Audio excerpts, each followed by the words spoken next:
c'est souvent parce que nous sommes couchés que nous pensons que les autres sont grands. Ah oui. Ici, dans ce pays, vous vous êtes levés.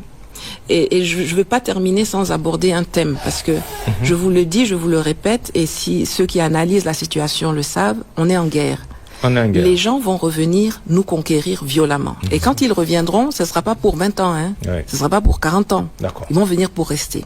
Alors eux préparent la guerre, mais eux exigent que nous, nos militaires, qui ont pris leurs responsabilités, qui sont les mieux habilités à nous piloter dans cette période de guerre continue, prolongée qu'on a devant nous, eux, ils veulent qu'on les remette vite en dehors des choses les placards. pour avoir de nouveau des civils qu'ils savent et peuvent manipuler, etc. Ouais.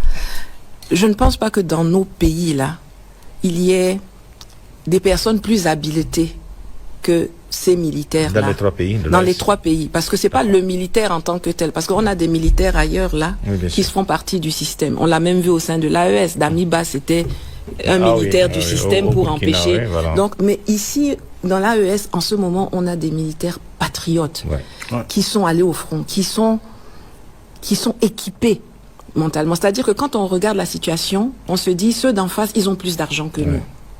Ils ont des armes plus perfectionnées que nous. Ça peut être vrai. Hein. Même si on avait le temps, je débattrais, parce que nous avons les ressources. Eux, ils ont l'argent. L'argent, c'est du papier. Tu imprimes.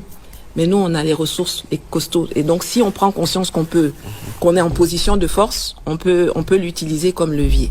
On va dire, ils ont les armes, d'accord. Peut-être qu'on a un retard à rattraper là, mais même là, dans cet espace sahélien, on a des cultures de forgerons, de faire ceci.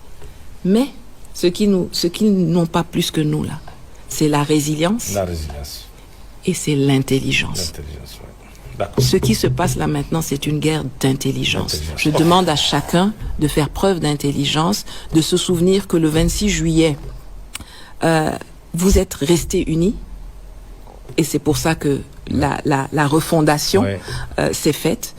Plus tard, à la suite du 26 juillet, quand des sanctions vous ont été assénées matin, midi et soir, que des gens sont morts à cause des embargos iniques et illégaux, vous êtes restés unis. Et c'est ce qui a fait que vous êtes encore debout.